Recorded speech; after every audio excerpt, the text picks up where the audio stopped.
ایک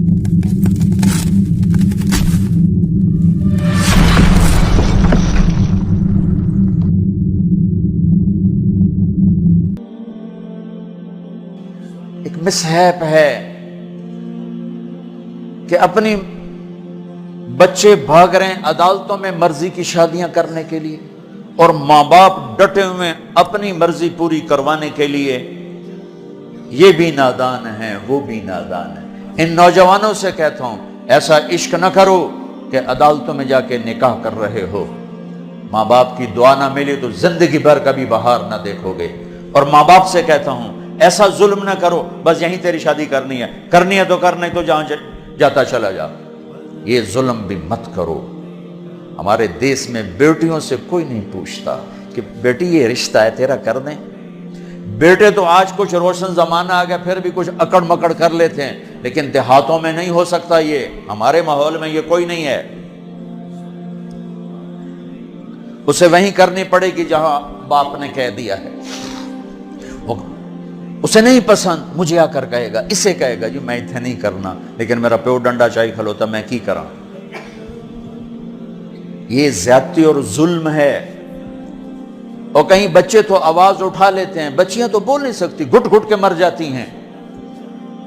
کوئی ماں باپ یہ سلیقہ نہیں رکھتا، بیٹی یہ تیرا رشتہ آیا ہے ہم کر دیں، تیری پسند ہے ہم کر دیں۔ صرف بچیوں کو بتایا جاتا ہے، بتانے کی تکلیف بھی گوارا نہیں ہوتی، بس بھائی ہو گیا تیرا۔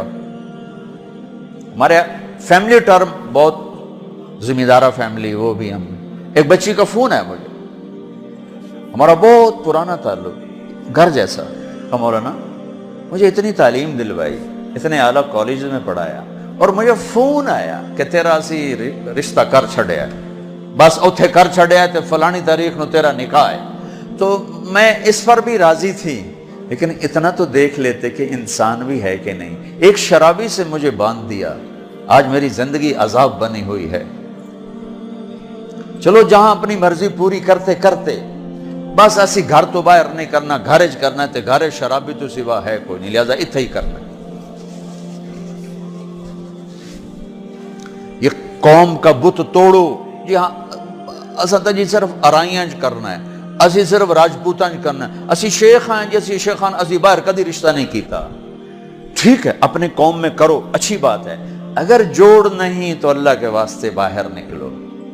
اگر آپ کی بیٹی تیار نہیں تو اللہ کے واسطے ذبح مت کرو۔ یہ ظلم ہے، یہ زیادتی ہے۔ قبول لڑکی کرتی ہے نہ کہ ابا، قبول لڑکا کرتا ہے نہ کہ ابا۔ یہ اختیار تو شریعت بچے کو دے رہی، بچی کو دے رہی کہ میں نے قبول کیا، کہے گی تو نکاح۔ وہ کہتے ہیں میں نے قبول نہیں کیا تو اب تو نہیں ہوگا۔ میرا گاؤں راوی کے کنارے ہے، کتنی بچیاں ذبح کر کے ڈال دی گئیں راوی میں۔ اپنی مرضی دی شادی کیتی ہے ہی نہ، بس ٹھیک ہے ذبح کر دیا۔ ساری زندگی بیٹے زنا کرتے ہیں تو کہو جی چھوڑ چکرن کر دی رہ جاندے، بیٹی پر شک پڑ جائے تو ذبح کر دیتے۔ ہائے ہائے ہائے ہائے۔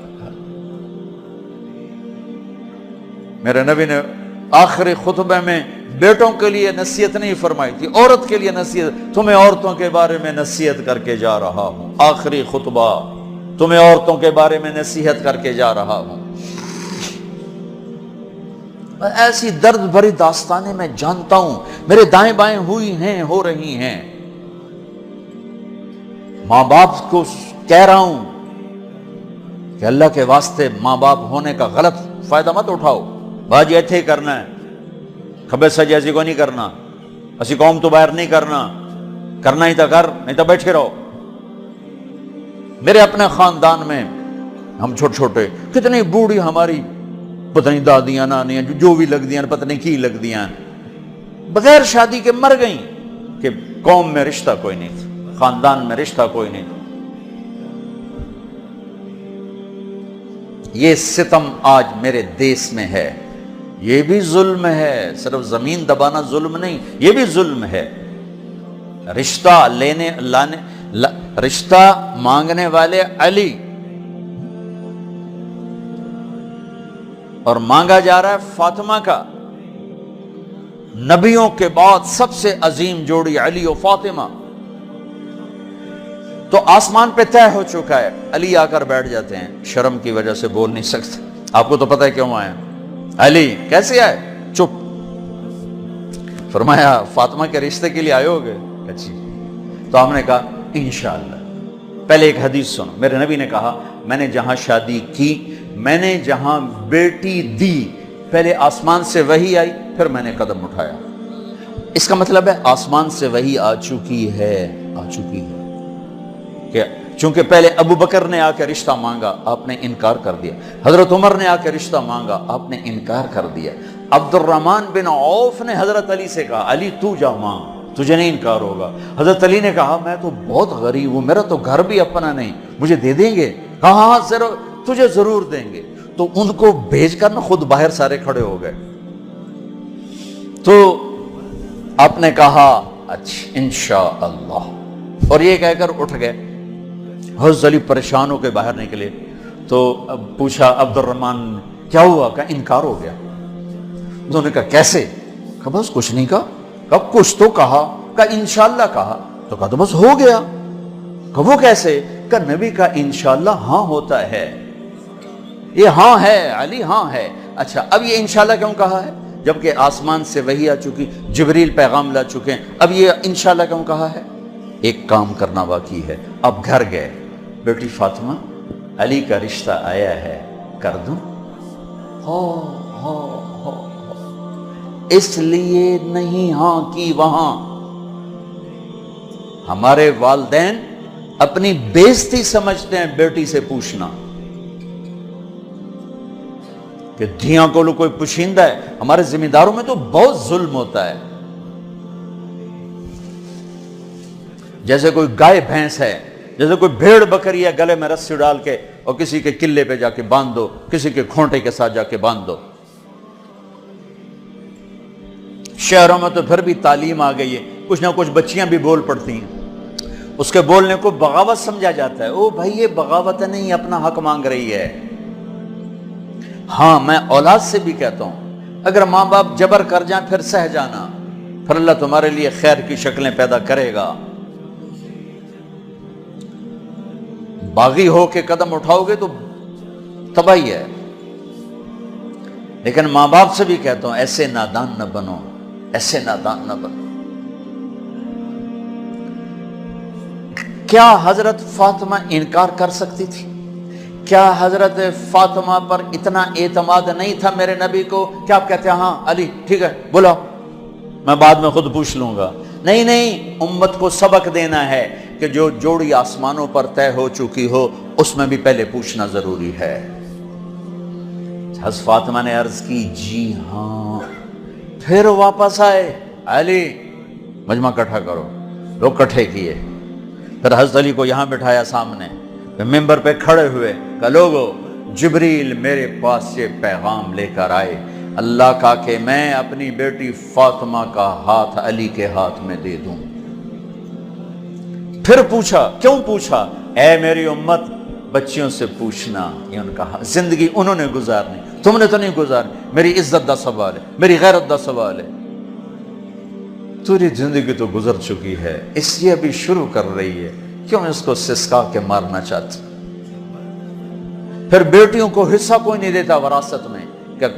کیا کہیں کوڑے کے ڈھیر پر پڑی ملی تھی, یا کہیں یتیم خانے سے اٹھا کے لائے تھے,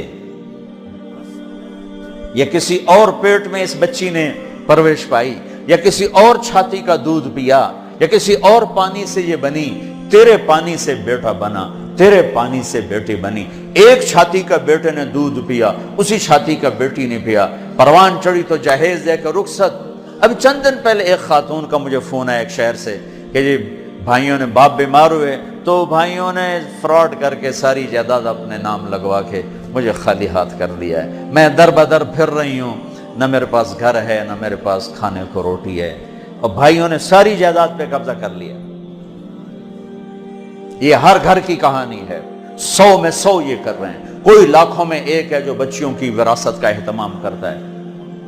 باپ مر گیا, ماں بیوہ ہو گئی, اگر باپ کی وراثت ہے تو 8واں حصہ ماں کا ہے، 8واں حصہ ماں کا ہے، 8واں حصہ ماں کا ہے۔ ماں کو یہاں تک مت پہنچاؤ کہ تمہارے سامنے یوں کرے، جس کی چھاتیاں لٹک گئی تمہیں دودھ پلاتے ہوئے، وہ یوں کرے کہ مجھے پیسے دو۔ اگر باپ کی وراثت ہے 8واں حصہ اس کو دو، نہیں ہے تو ٹھیک ہے، تو اس کا حق ہے۔ بیٹیوں کا حق ہے، انہیں دو۔ تمہارے بیٹے تمہارے لیے عذاب بن جائیں گے آخرت میں اگر بیٹیوں کو حق نہ دیا۔ تو ان پر مادی ظلم بھی ہے، جانی ظلم بھی ہے، روحانی ظلم بھی ہے۔ نہ جائیداد دیتے ہیں، نہ ان کی رائے لیتے ہیں، بھیڑ بکری کی طرح کسی کی کھرلی پہ باندھ کے آ جاتے ہیں۔ لوگوں، جبریل میرے پاس اللہ کا پیغام لائے ہیں، پھر نکاح کیا۔ 400 درہم، 480 درہم دونوں ہیں۔ علی فاطمہ بنت محمد کو تمہارے نکاح میں دیا، قبول ہے؟ کہا جی قبول ہے، اور سجدے میں سر رکھ دیا۔ رب اوزعنی ان اشکر نعمتک التی انعمت علی، یہ دعا مانگی۔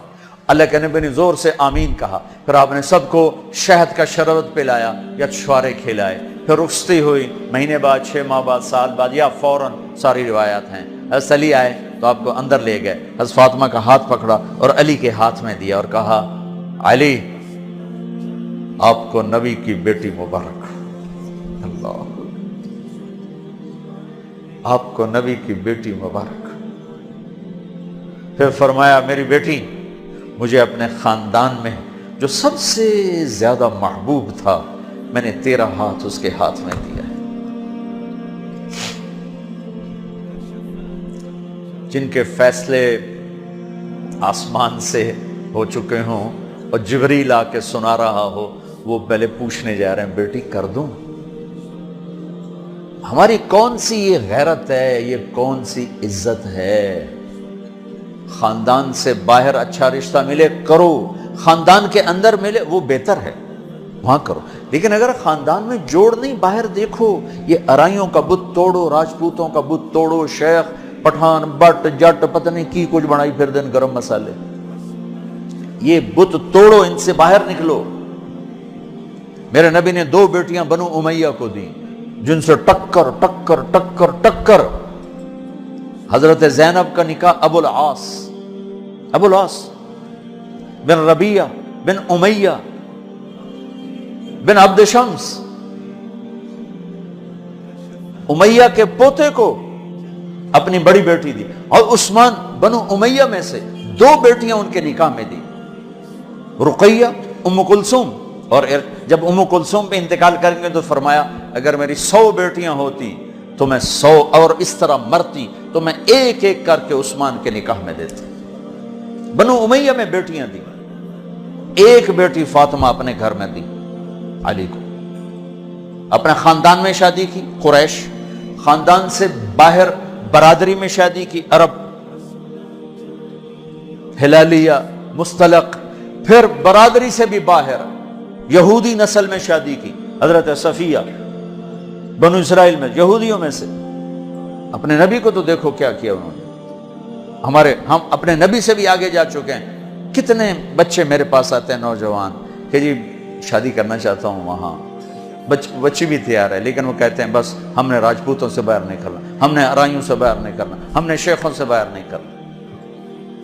میں ان کو یہ کہ بھائی دیکھو بیٹا، کورٹ میرج سے بچنا کہ برکت نہیں ہوتی، اللہ سے مانگو، نہیں ہو تو پھر صبر کر کے پی جاؤ۔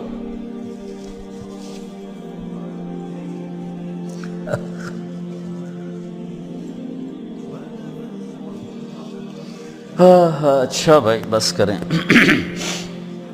تو یہ ایک خوبصورت زندگی ہے جس کو سیکھنے کی ضرورت ہے۔ یہ تبلیغ میں جانا، اس کو سیکھنا ہے۔ یہ وہ زندگی کے وہ مسائل ہیں جو عام طور پر ممبر سے بیان نہیں ہوتے، عام طور پر ان کو نہیں سامنے لایا جاتا، جس کی وجہ سے ہم ایسے الجھے پڑے ہیں۔ میں آپ کی منت کرتا ہوں، اپنے نبی کی پاکیزہ سیرت سیکھو، زندگی سیکھو، قرآن پڑھو، سیرت پڑھو، علماء سے رابطہ رکھو، علماء کو عزت دو، ہر فرقے کے عالم کو عزت دو۔ آپ سے اختلاف کرے، آپ کو برا بھلا کہے، عزت سے سلام کرو، محبت کرو، تبلیغ میں وقت لگاؤ تو انشاءاللہ آپ کی زندگی کے روشن باب کھلتے چلے جائیں گے، کھلتے چلے جائیں گے۔ اور وہ چلہ 4 مہینے کے لیے تو جس کے نصیب میں ہوگا وہ نکلے گا، لیکن ایک مطالبہ میں ہر بیان کے آخر میں کیا کرتا ہوں، وہ اب بھی کر رہا ہوں کہ ماشاءاللہ اکثر نوجوان کھڑے ہو بیٹھے ہو، پیچھے بھی گراؤنڈ میں لوگ بیٹھے ہوئے ہیں، میں آپ سب سے توبہ کی تشکیل کروانا چاہتا ہوں کہ آؤ ہم سب مل کر اجتماعی توبہ کر لیں کہ توبہ سے اللہ خوش بڑا ہوتا اور پچھلے سارے گناہ معاف ہو جاتے ہیں۔ تو کیا خیال ہے، توبہ کرنا ہے؟ تو توبہ کرتے ہو، پکی کرتے ہو؟ کہو میرے ساتھ، یا اللہ میری توبہ، پھر کہو یا اللہ میری توبہ، پھر کہو یا اللہ میری توبہ۔ مبارک مبارک مبارک۔ اگر آپ نے پکی کر لی ہے تو اللہ کے فضل سے آپ کے پچھلے سب گناہ معاف ہو گئے۔ اب ان علماء سے پوچھ لینا کہ اس کی ترتیب کیا ہے، فرائض چھوٹے ہیں کیا کرنا ہے، حقوق چھوٹے ہیں کیا کرنا ہے، لیکن گناہ معاف ہو گیا۔ نماز نہیں پڑھتا تھا، گناہ معاف۔ اب کرنا کیا ہے، کسی کے حق دبائے تھے، گناہ معاف۔ اب حق ادا کیسے کرنا، یہ اپنے اہل علم سے یا جس پر آپ کو اعتماد ہو اس سے جا کر آپ پوچھ لو۔ اور آپ جہاں جہاں سے آئے ہو، میری یہ گزارش ہے، مہینے میں 3 دن تبلیغ میں ضرور جاتے رہو، صرف 3 دن۔ نیت کرتے ہو سارا مجمع سارے وہاں؟ اور جو آپ فیصل آباد میں رہتے ہو تو جمعرات کو مرکز میں جایا کریں، جو ہمارا یہاں اسماعیل مسجد ہے جہاں ماشاءاللہ دین کی بات جمعرات کو ہوتی ہے، رات وہاں گزارو، آپ کو بہت فائدہ ہوگا، ورنہ کم کم مغرب سے عشاء کا وقت ضرور وہاں گزارو۔ اور آخری بات یہ ہے کہ اگر آپ کسی سے لڑے ہوئے ہو تو یہاں سے اٹھ کے صلح کر لیں۔ لڑائی زیبا نہیں، قطع تعلق۔ لڑائی ہونا کوئی مسئلہ نہیں، اونچ نیچ کوئی مسئلہ نہیں، قطع تعلق، بول چال بند، باجی ہونا سی گل ہی نہیں کرنا، اسی جی بس بائیکاٹ کرتا ہے۔ جڑا ادھے جاوے گا وہ ساڈا دشمن، ہمارے دیہاتوں میں تو یہ کہتے جڑا اونوں ملیا وہ ساڈا بھی دشمن ہے، اسی لیکے چھک چھڈن۔ اے جٹاں دے بیٹھے ہوندے میں انہاں دے اسی لیکے چھک چھڈن۔ اے لیکے مٹا چھڈو نہیں تو موت او لتر مارنے نا۔ تو بھائیو جس سے آپ ناراض ہو، لڑے ہوئے ہو، صلح کر۔ خاص طور پر بیوی سے کھٹ پٹانا تو جاتے ہی صلح کر، چونکہ جب میاں بیوی لڑ کے صلح کرتے ہیں تو اللہ ان کے پچھلے سارے گناہ معاف کر دیتے ہیں، سارے گناہ معاف کر دیتے ہیں۔ اور عجب حدیث سنو، سب سے پہلے جو ترازو میں تولا جائے گا نا عملوں کو، تو نماز ہے یا روزہ یا تبلیغ یا علم یا حج؟ نہیں، سب سے پہلے بیوی سے سلوک تولا جائے گا، سب سے پہلے بیوی سے کیا کرتا تھا یہ تولا جائے گا۔ اس لیے بھائیو اگر کوئی انبن ہے، ہو جاتا ہے، کوئی مسئلہ نہیں، ہو جاتا ہے، صلح کر لیں، صلح کر۔ کسی سے آپ کی بول چال بند ہے، خود جا کے سلام کر لینا، تو انشاءاللہ اللہ آپ کے لیے خیر برکت کے راستے کھولے گا۔